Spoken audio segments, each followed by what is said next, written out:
Hello everyone, this is Sir Kent and today magkakaroon po tayo ng fast drill sa ating mga Filipino concepts na talagang lumalabas sa ating board exam.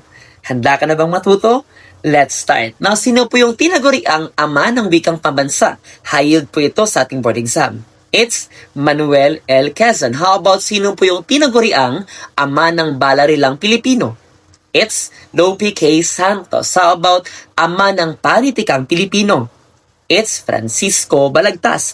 Sino naman po yung tinaguriang ama ng maikling kwentong Tagalog? It's Deogracias A. Rosario. How about ama ng dulang Tagalog? It's Severino Reyes. Sino naman po yung ama ng nobelang Tagalog? It's Valeriano Hernandez Peña. Sino naman po yung tinaguriang prinsipe ng Makatang Tagalog? It's still Jose Corazon de Jesus. Sino naman po yung reyna ng Balagtasan? It's Dionisia Salazar. Now, sa Filipino po, ano po yung tinuturing na pinakamaliit na unit ng tunog sa wika? It's phonema. How about pinakamalaking unit ng wika? It's pangungusap. How about ano po yung tawag sa pag-aaral ng kahulugan ng mga salita?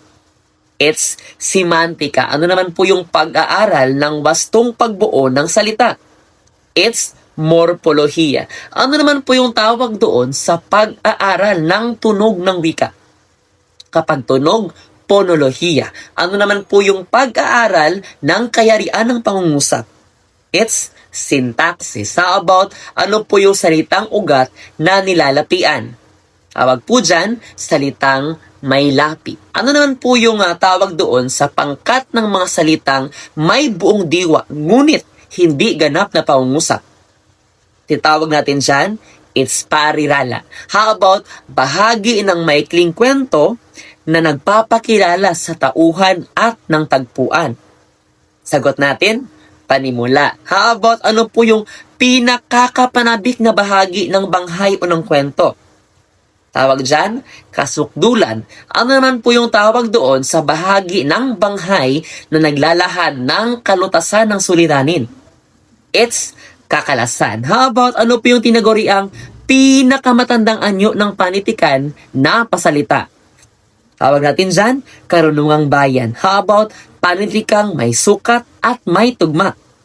Tawag natin dyan, tula o patula. Ano naman po yung panitikang malaya sa sukat at tugma?